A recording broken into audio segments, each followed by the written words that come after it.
લોકો કહે છે રૂપિયાથી બધું ખરીદી શકાય છે, તો ખરીદી બતાવો કોઈ વ્યક્તિ પરથી ઉતરી ગયેલો વિશ્વાસ.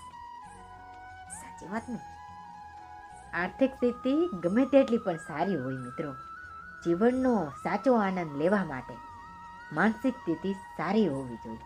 ઘરમાં સોફા સેટ હોય, ડિનર સેટ હોય, પણ માઇન્ડ સેટ ન હોય તો ક્યાંય પણ સેટ ના થઈ શકો.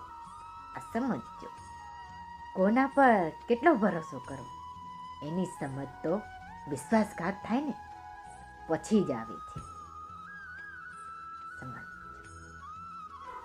આંખમાં અહંકારનો મોતિયો આવી ગયા પછી વ્યક્તિને સત્ય અને સંબંધ ઝાંખા દેખાય છે મિત્રો. આ સમજ. એક નાનકડી કીડી આપણા પગમાં કરડી શકે છે, પણ આપણે એના પગમાં કરડી શકતા નથી. એટલે જીવનમાં કોઈને નાના ના સમજવા, કારણ કે એ જે કરી શકે છે તે આપણે નથી કરી શકતા. સમજાય તેને વંદન. આ કળિયુગ છે. ઈમાનદાર માણસને ગાંડો અને કપટી માણસને સ્માર્ટ ગણવામાં આવે છે. સાચી વાત ને? પોતાના વખાણ કરી ખુશ થવાનું શીખી લો, બાકી તમને બદનામ કરીને મજા લેવાવાળા ઘણા છે. ચૂપ થઈ જતી વ્યક્તિ હંમેશા રિસાયેલી નથી હોતી. ઘણીવાર પરિસ્થિતિ વધુ ન બગડે એ માટે ચૂપ રહેવાનું પસંદ કરતી હોય છે. સમજાય તેની વંદન?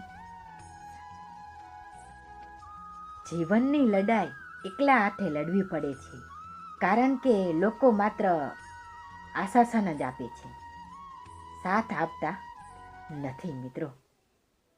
સાચી વાત.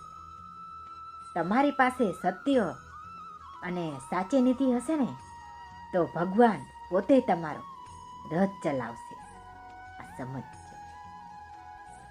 હવે તો મળવા માટે પણ લોકો તારીખો આપે છે. ખબર નથી પડતી સંબંધ છે કે કેસ છે. સમજાય તેનું વંદન. ભૂલ એનાથી જ થાય છે જે સારું કરવા ઈચ્છે છે, બાકી કંઈ નહીં કરવા વાળા તો ભૂલો જ શોધતા હોય છે. સાચી વાત ને મિત્રો? હે ઈશ્વર, મારા પર એવી કૃપા કર, શ્રદ્ધા મારી ક્યાંય ન ઘટે, ભક્તિ તારી એવી કરું કે ઘટે તો જિંદગી ઘટે.